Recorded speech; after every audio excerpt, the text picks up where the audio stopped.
네, 글로벌 전략가들 신한투자증권 황유연 PB팀장께서 자리했습니다. 안녕하십니까? 안녕하세요. 네, 지금 이제 관세의 그 전쟁이 계속 품목이 증가하다 보니까 정신이 없잖아요. 근데 일단 철강과 알루미늄은 이제 부가, 그 다음은 이제 자동차, 의약품, 반도체. 자, 여기에 대해서 이제 업종별로의 희비가 엇갈리고 지금 우리 투자자분들은 내 가지고 있는 업종들은 어떡하지 하시는 분들 굉장히 많을 텐데요. 간단한 흐름 좀 짚어주실까요?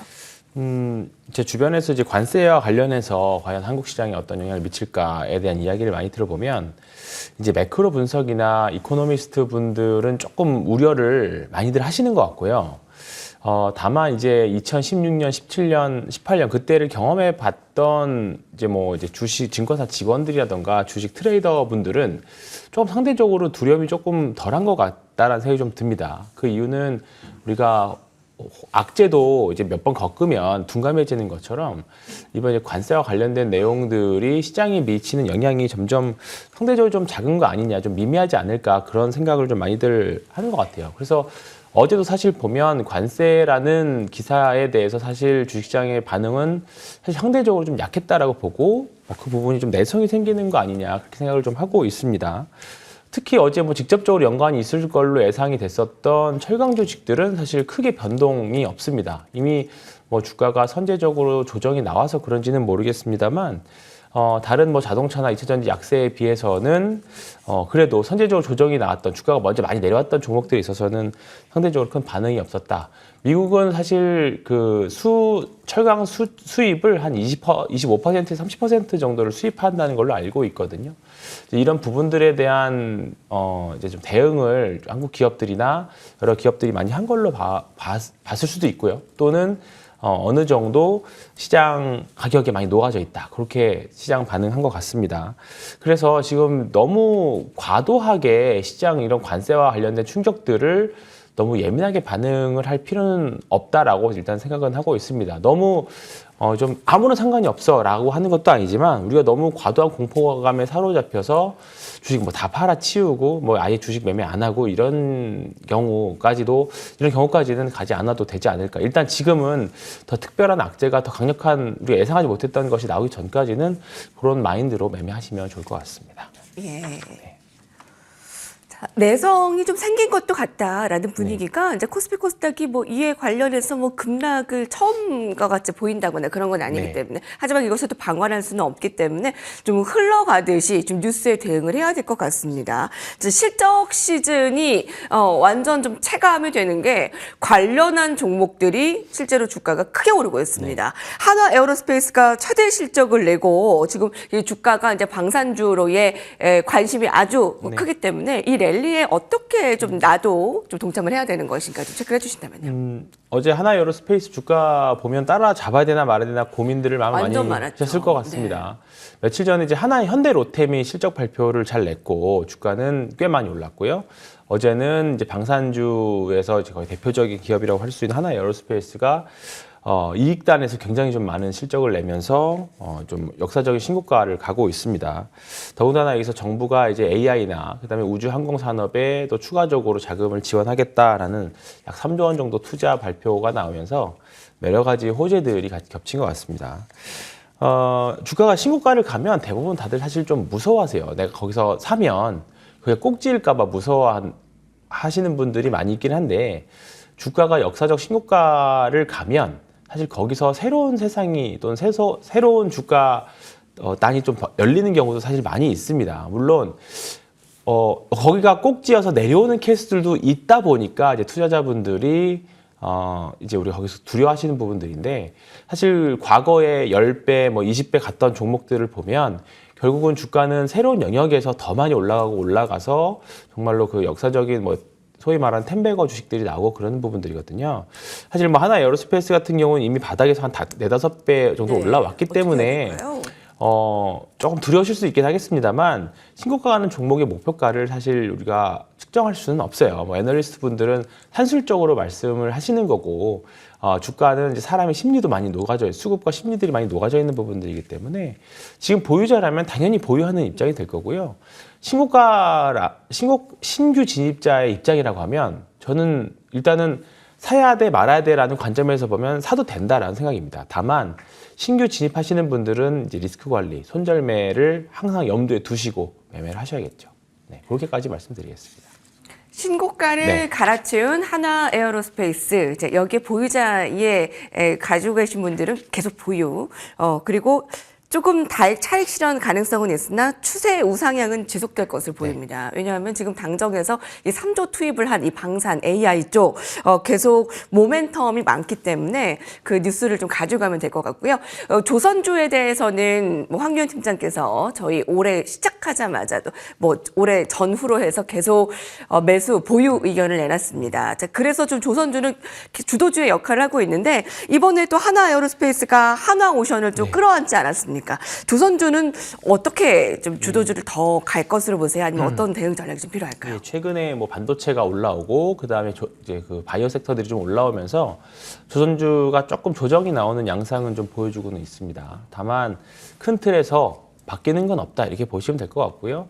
며칠 전에 삼성전자가 움직이니까 조선주들의 좀 차익 실현이 나오는 그런 양상도 좀 보이고 수급적으로 좀 흔들리는 모습이 있었지만 큰 틀에서 일단 상반기까지는 보유나 신규 투자하는 데 있어서 큰 문제는 아직까지는 없는 걸로 보입니다. 그리고 지난 주말간에 또 세빙선과 관련된 내용이 나왔거든요. 지금 시장 전반적으로 주도주 역할을 하고 있는 게 하나오션이라고 보시면 될 것 같고 지난번에 트럼프 대통령이 LNG 수출을 더 많이 하겠다, 미국에서 많이 하겠다라고 하는 이슈가 나오자마자 가장 세게 반영했던 게 삼성중공업이었습니다. 그리고 최근에 한국조선해양이라든가 현대중공업 같은 경우에는 특별한 무리 없이 진행 중인데 사실 현대미포조선만 상반기 저가 수주와 관련된 부분들이 실적이 아직은 덜 반영됐다는 것 때문에 현대미포조선 주가가 좀 하락이 좀 심한 편이긴 합니다. 그렇기 때문에 선택지는 사실 정해져 있는 것 같아요. 일단은 조선 기자재 쪽에서 엔진류 쪽에서 하나, 그다음에 조선 업종에서 말씀드렸던 4개 정도에서 하나 이 정도 가셔서 선택해서 보유하시거나 투자하시면 될 것 같은데 이런 부분들이 모아져서 상반기는 뭐 당연히 주가가 올라가면 오르락 내리락 반복하게 될 겁니다. 근데 그 과정 통해서 잘 조정을 이용해서 분할 매수하시면 좋은 결과가 있을 거다. 아직까지는 투자하는 데 큰 무리는 없다 이렇게 생각하고 있습니다. 네. 조선주에 대한 뷰는 변함없습니다. 황유현 팀장님의 거의 원탑 업종 그리고 다 올라서 얘기한 게 아니고 저희 계속 저가부터 얘기를 한 부분이었고요. 조선주에 대해서는요. 근데 이제 삼성의 이거 사법 리스크가 좀 줄어들어서 너무나 다행입니다. 삼성 바이오로직스가 그것에 화답을 하고 있는데 관세 공포에 지금 바이오를 좀 피해야 되나요? 아니면 지금 기술 수출 소식에 지금 K바이오가 다시 각광을 받고 있기 때문에 좀 호재로 받아들여야 되나요? 완전 호재와 악재가 딱 맞닥뜨린 지금의 업종이 한국의 의약바이오가 아닐까 싶습니다. 네. 사실 뭐 관세 때문에 두려웠다면 사실 우리 한국에서 투자할 수 있는 업종은 사실 몇 개 안 되죠. 뭐 이제 엔터 정도만 아직까지는 구체적으로 명시가 안 됐을 뿐이지 언제든지 가능성은 또 있는 거고 화장품도 마찬가지고요. 다만 지금 시장에서는 관세에 대한 우려보다 실적이라던가 모멘텀에 있어서 확실한 좋은 점만 있으면 주가는 확실히 보답을 하고 있습니다. 말씀하셨던 삼성바이오로직스가 대표적으로 말씀드릴 수 있는데 사실 작년부터 삼성바이오로직스 실적은 계속 좋게 나오고 있었고요. 도대체 주가는 언제 가느냐 그 부분들이 항상 투자자들을 좀 답답하게 했던 부분들이기도 합니다.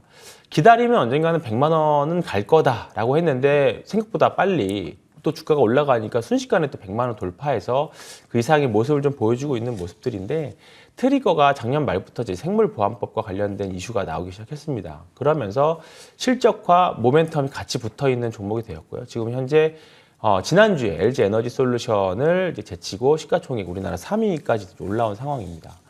삼성바이오로직스는 지금 당분간은 뭐 하나 에어로스페이스에서 말씀드렸던 매매 추세 추종과 관련한 것과 똑같습니다. 100만 원 넘을 때도 가능했었고 110만 원 넘을 때도 가능했다라고 보고요.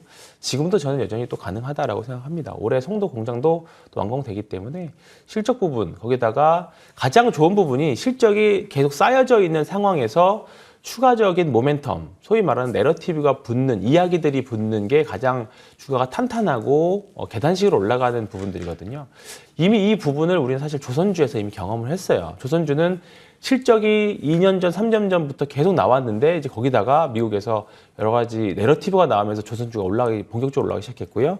지금 삼성바이오로직스도 마찬가지라고 생각을 합니다. 그런 관점에서 보면 삼성바이오로직스 또는 CDMO와 관련된 종목들은 올 한 해 조금 그래도 상반기에는 바이오 섹터들은 투자 충분히 가능할 수 있을 거라고 보고요.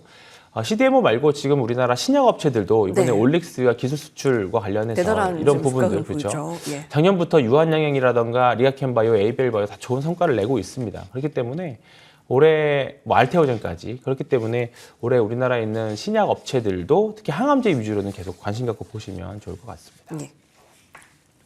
관세 공포보다는 이제 신약기술 쪽에 조금 더 우호적인 쪽으로 바이오 보시면 되겠습니다. 자, 마지막 전략 세워주시죠. 네.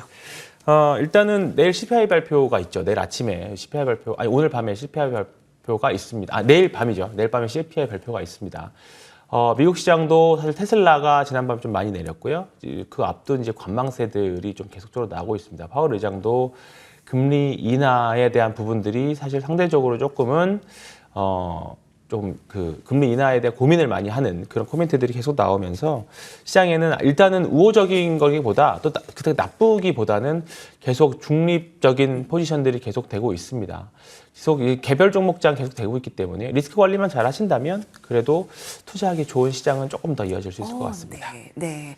관세 약제는 있지만 뭐 투자하기는 나쁘지 않다. 업종 종목별로 선택이 참 중요하겠네요. 황유연 팀장님과 함께했고요. 저희 여기서 같이 인사드리겠습니다. 고맙습니다.